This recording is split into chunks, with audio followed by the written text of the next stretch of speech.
सबसे पहला साधन है नाम जप। जितना अधिक नाम जप करोगे उतना ही आपके हृदय की मलिनता नष्ट होगी। जो निर्मल सिद्ध संत हैं वो भी निरंतर नाम जप करते रहते हैं। साधन नाम सम नहीं आन, नाम के बराबर कोई साधना नहीं है। नाम में मन नहीं लगता, ना लगे आप जपते रहिए, फिर इसका प्रभाव देख लीजिए।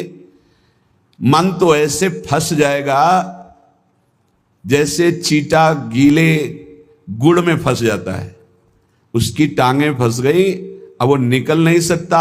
ऐसे नाम मन को फंसा लेता है। आप जपिए तो भागने दो इसको, कितना भागेगा, जाएगा कहां ये? हमारे सिवा इसका कोई आधार नहीं है। जैसे समुद्र में जल जहाज का पंछी कितनी भी उड़ान भरे, उसे आना जहाज में ही पड़ेगा, क्योंकि उसके लिए कोई आश्रय नहीं। ऐसे ही हमारा मन कितनी भी उड़ान भरे, उसको आना हमारे ही पास पड़ेगा, क्योंकि हम ही उसके आश्रय हैं। हमारी बिना स्वीकृति के वो कुछ नहीं कर सकता। इसलिए जो लोग ये डर रहे हैं कि नाम जप करते समय मन भागता है, क्या करूं, बिल्कुल डरने की जरूरत नहीं।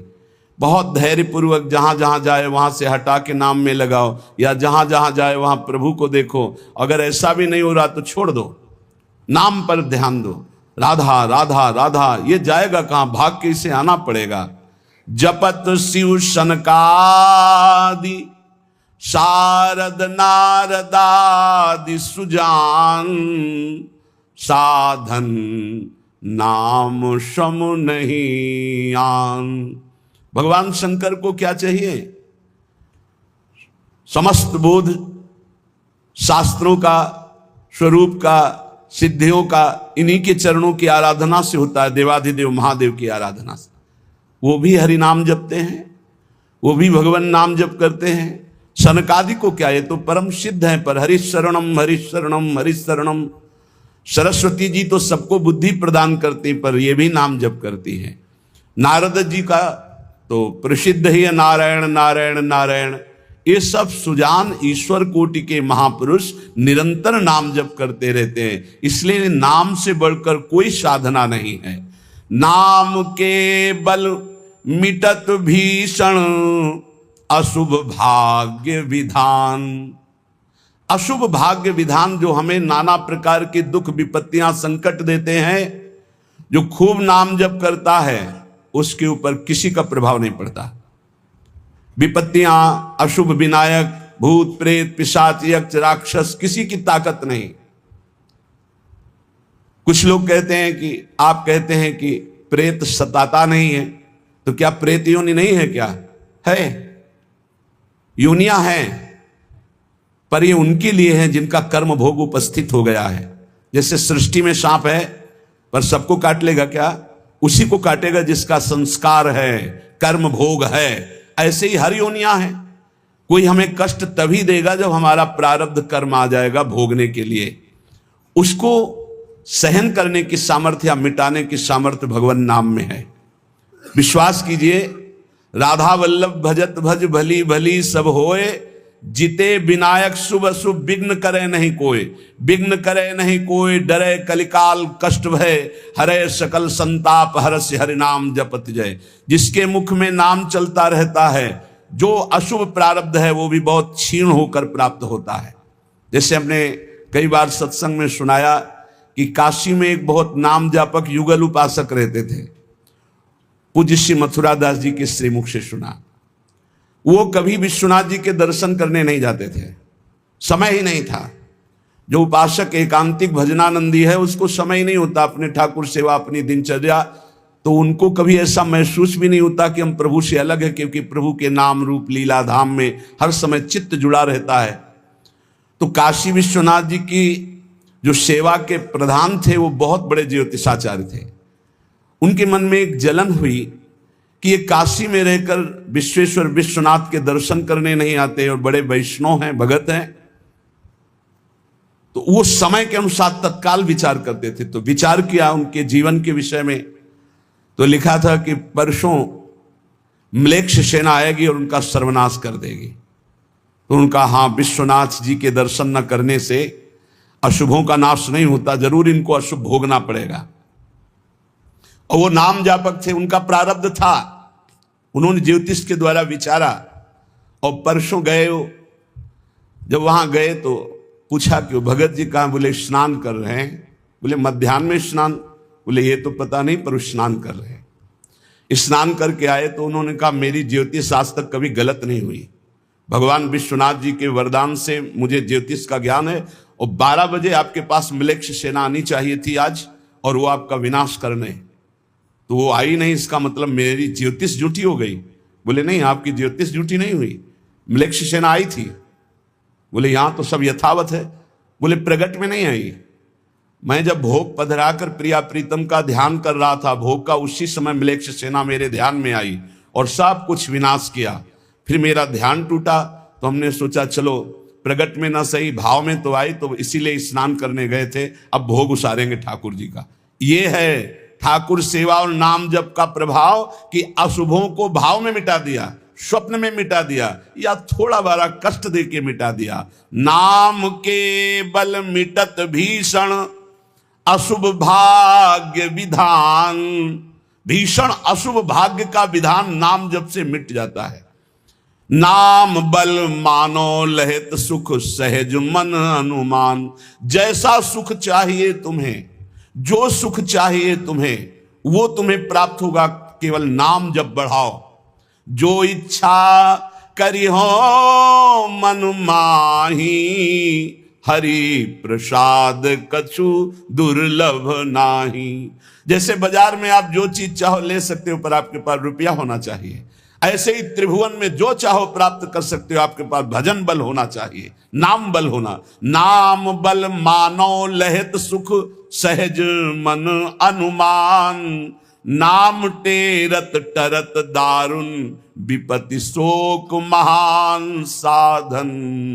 नाम श्रम नहीं आन। नाम के बराबर कोई साधना नहीं। जो मानो हर समय नाम रटता रहता है, तो मन के इच्छा के अनुसार उसको भोगों की प्राप्ति हो जाती है। भोगों की प्राप्ति ना चाहे तो भगवत साक्षात्कार हो जाता है। भगवत साक्षात्कार भी ना चाहे तो अद्भुत प्रेम प्रकट हो जाता है। नाम का प्रभाव।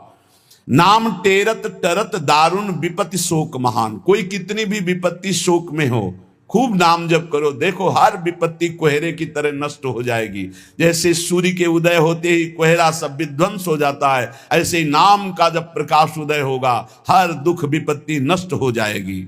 आरत करी नर नारी ध्रुव सब रहे सुचि सही दान। नाम के परताप ते जल पर तरे पाषाण। जिसने आर्त भाव से नाम जप किया हो, चाहे स्त्री हो, चाहे पुरुष हो, बालक हो, चाहे वृद्ध हो, ध्रुव माने परम सत्य, सब परम पवित्र हो गए और निहाल हो गए। जो भगवान नाम जप किए सब आनंद मस्त हो गए।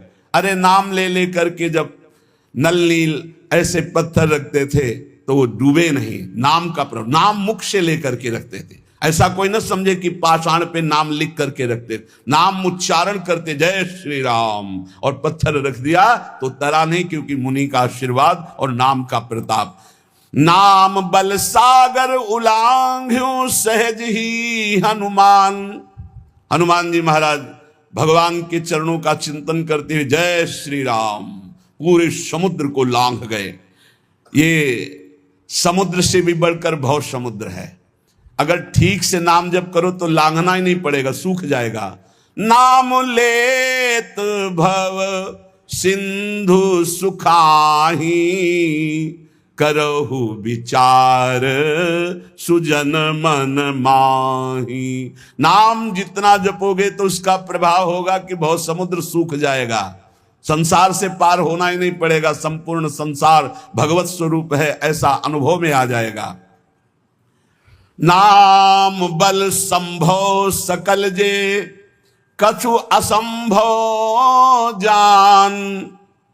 नाम देखो, बस मन लगाने के बाद एक बात मान जाओ, कुछ भी असंभव नहीं है, कुछ भी असंभव नहीं। नाम से सब कुछ प्राप्त हो जाएगा, सब कुछ। नाम का अपार प्रताप। 18-20 साल से किडनी फेल है, चल रहे हैं, जीवन चल रहा, जो दिनचर्या चाहिए वो दिनचर्या चल रही। असंभव, ये असंभव जो संभव शब्द में बदलता है वो नाम से केवल बदलता है। सच्ची मानिए, नाम बल संभव सकल जे कछु असंभव जान। जो असंभव लगता है कैसा नहीं हो सकता, वो साफ संभव नाम बल से। अभी कैसे तुम्हें एक एक पल की घटना बताएं, जिस समय जो सेवा है उसी समय एक अपार बल आता है, वो सेवा करवा के चला जाता है।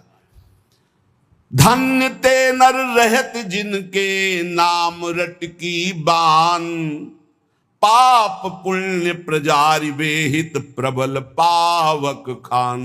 होत छिन महाछार निकसत नाम जान अजान, नाम की महिमा अमित को सकै करी गुणगान। राम ते बड़ नाम जेहि बल बिकत श्री भगवान। भगवान को खरीद सकते हो नाम जप से, बिकत श्री भगवान। नाम की महिमा मित को सके करि गुणगान, राम न सकही नाम गुण गाई। कहूं कहाँ लगी नाम बड़ाई। धन्य है वो उपासक जिसने प्रधानता नाम जप के लिए। तुम्हारा जीवन इस समय बिल्कुल तेजोमय होना चाहिए। अग्नि स्वरूप तुम ब्रह्मचारी हो, बैरागी हो, भगवान नाम जाप में तुम कहां हैं? भजन में बैठे, अच्छा हृदय शीतल हो जाए। 2-3 घंटे आराम कर लिया, इसके बाद भजन में लगे हैं, निरंतर भजन में लगे हैं। धन्य, उनके आगे लग, धन्य ते नर रहत जिनके नाम रट की बान। ये आदत पड़ गई है नाम जपने का, नाम कमाने का एक स्वभाव बन गया है। अधिक से अधिक जप करके नाम जप करना, उनके पाप और पुण्य दोनों नष्ट हो जाते हैं, क्योंकि पुण्य भी बंधन है, शुभ अशुभ दोनों बंधन है, दोनों को नाश कर देता है नाम रूपी अग्नि, और भगवत साक्षात्कार करा देता है। जो उपासक इस रहस्य को समझ गया वो इस कलिकाल में बहुत जल्दी भाव की प्राप्ति कर लेता है। कल केवल मल मूल मलीना, पाप पयो निधि जन मन मीना। जैसे मछली जल में ही आनंद मनाती है, ऐसे मन पाप में ही आनंद मनाता है। कलयुग में, कलयुग का प्रभाव है, मन पाप चिंतन करता है, पाप करके आनंद मनाना चाहता है। अगर इससे निकलना चाहते हो तो एकमात्र उपाय है राम नाम कलि अभिमत दाता, हित पर लोक लोक पितु माता। नहीं कलि करम न भगति विवेकु, राम नाम अवलंबन एकु। ये कलिकाल नाना प्रकार की दुर्वासनाओं को प्रकट करके साधक को फंसा लेता है, उसको जिसका निरंतर नाम नहीं चल रहा। यदि नाम चल रहा है तो लोक में माता की पिता की तरह पोषण और दुलार नाम करता है, और परलोक में अभिमत दाता, जो चाह की है, जो भावना की है, वैसे ही तुम्हें प्राप्ति होगी। प्रकट में भाव के संबंध में एक बड़ा रहस्य प्रसंग है कि उपासक जब नाम जप करता है और अपने आराध्य देव के प्रति भाव करता है तो भाव की झांकी आती है। यहां कहते हैं उसे कल्पना मत मानो, उसे कल्पना मत मानो, प्रभु आपके भाव में पधारे हैं। जितना आप भाव नाम के द्वारा प्रकट कर पाए हैं, ये भाव नाम के द्वारा होता है, ये कोई कल्पना नहीं होता। नाम जापक में ही भाव का प्रादुर्भाव होता है। जैसे आप श्यामा श्याम, तो आपके सामने जो श्यामा श्याम का रूप प्रकाशित हुआ, जितना आपने भजन किया है उसी के अनुसार वो प्रकाशित होगा। और आपका यदि भजन निरंतर चल रहा है और भाव गाढ़ है तो साक्षात श्यामा श्याम आपके सामने दिखाई देंगे। भाव का तात्पर्य है चिंतन। भावना करते करते रूप का सामने प्रादुर्भाव हो जाना। नाम जप करते करते भाव, और भावना करते करते रूप का प्रादुर्भाव। मनोवृत्ति भावुकता में इतनी डूब जाए कि आपका ध्यान साक्षात दिखाई देने लगे कि मेरे प्रिया प्रीतम है। नाम का यह प्रभाव। ये विवेकहीन जो लोग कहते हैं मैंने भगवत साक्षात्कार कर लिया है, ये उनकी बातें नहीं, प्रपंच वाली बातें नहीं। यहां ठीक सत्य बात को समझो। भाव अंतस्थल में ऐसा द्रवीभूत हुआ कि आराध्य देव का रूप झलकने लगा। ये नाम जापक सदाचरण करने वाले भावुक उपासक की बात बताई जा रही है। जहां भक्त की दृष्टि सर्वत्र से हटकर केवल अपने इष्ट देव में है,